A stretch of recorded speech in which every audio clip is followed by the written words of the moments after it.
Então, nós falamos com vocês sobre as histórias de Bem Posta de 1800 até 1850. Agora nós vamos falar o que aconteceu entre 1850 e 1888. Das terras que antes eram matas, foram surgindo os enormes cafezais. As fazendas dos chamados barões de café empregavam a maior parte da população. Mas o povo bempostense, é assim que se chama quem nasce em Bem Posta, o povo bempostense se ressentia da falta de uma igreja ou de uma capela que fosse para que pudessem batizar os filhos, encomendar os mortos e casar os noivos. Em caso de urgência, eles eram obrigados a cavalgar por 37 quilômetros até São José do Rio Preto, ou 41 quilômetros até Paraíba do Sul, ou ainda mais, 64 quilômetros até Cebolas, que hoje se chama Inconfidência. Foi assim, com o sacrifício da população, que doou dinheiro, trabalho, que se construiu uma pequena capelinha sob a proteção de Nossa Senhora da Conceição.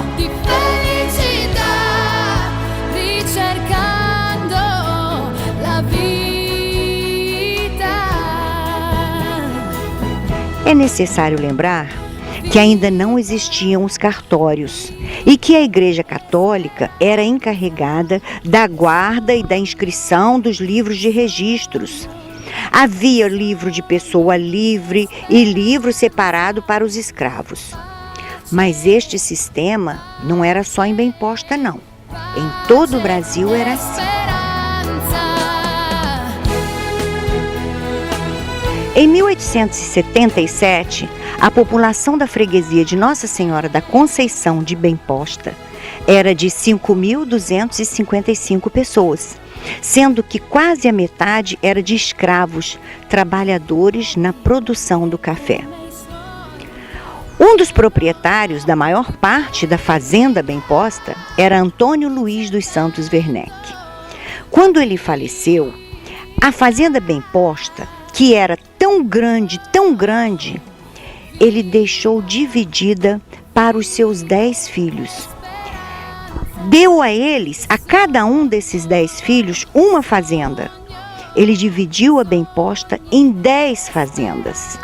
Deu a elas os nomes de Castelo, Santarém, Boa Vista, Cataguá, Recreio, Santa Rosa, Olaria, Paciência, Retiro e Santa Juliana.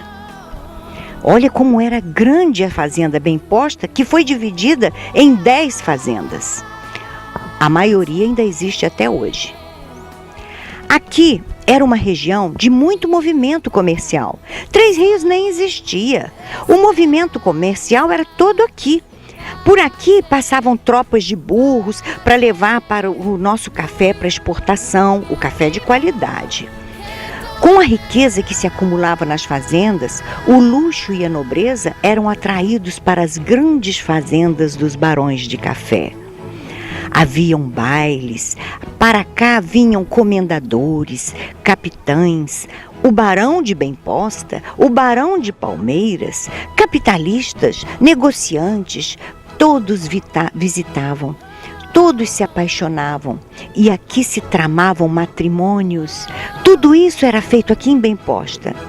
Até mesmo a visita de Sua Majestade Dom Pedro II à Fazenda do Retiro aconteceu neste período dourado.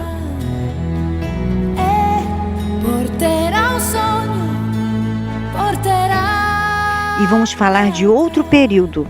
Vamos falar do período de 1888 a 1930.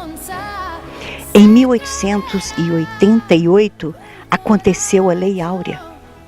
Os escravos, em sua inocente alegria da liberdade, debandaram das fazendas de café. Fugiram sem rumo. Muitos deles mato adentro. Outros foram mendigar. Outros ainda se dedicavam a vender seus produtos na rua. Ninguém mais queria trabalhar de graça e sob severos castigos. Os fazendeiros de café viram-se então num mato sem cachorro, ou melhor, num cafezal sem o braço trabalhador. No ano seguinte, em novembro de 1889, o Brasil deixou de ser império e passou a ser uma república. Em um de seus desdobramentos, a proclamação da República trouxe o Decreto 181, de autoria de Rui Barbosa. Nessa época, ele era ministro das Finanças e ele só reconhecia como válido no Brasil o casamento civil. Estavam aí criados os cartórios. A Europa, principalmente a Inglaterra, que era maior interessada na assinatura da Lei Áurea, não por interesses caridosos, mas com outras intenções, logo começou a realizar acordos com as autoridades brasileiras, no sentido de enviarem para cá os milhares de seres humanos que naquela época passavam fome nos campos europeus. Aqui, em Bem-Posta, a repercussão da crise logo se fez sentir. Os fazendeiros viram na chegada dos imigrantes a solução para conseguir mão de obra, aquela que lhes faltava nos cafezais. Já há muito tempo, chegavam os imigrantes em menor escala. Iam para Petrópolis os alemães, que eram artífices em madeira.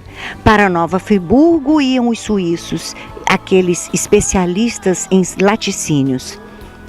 Os portos brasileiros começaram a receber imigrantes de diversas nações europeias.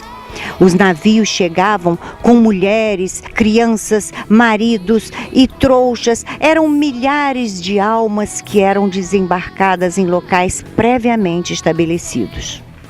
Os que chegavam no Porto do Rio de Janeiro iam para a hospedaria da Ilha das Flores, no município de São Gonçalo, onde uma infinidade de dormitórios, refeitórios e até enfermaria aguardavam pela chegada deles.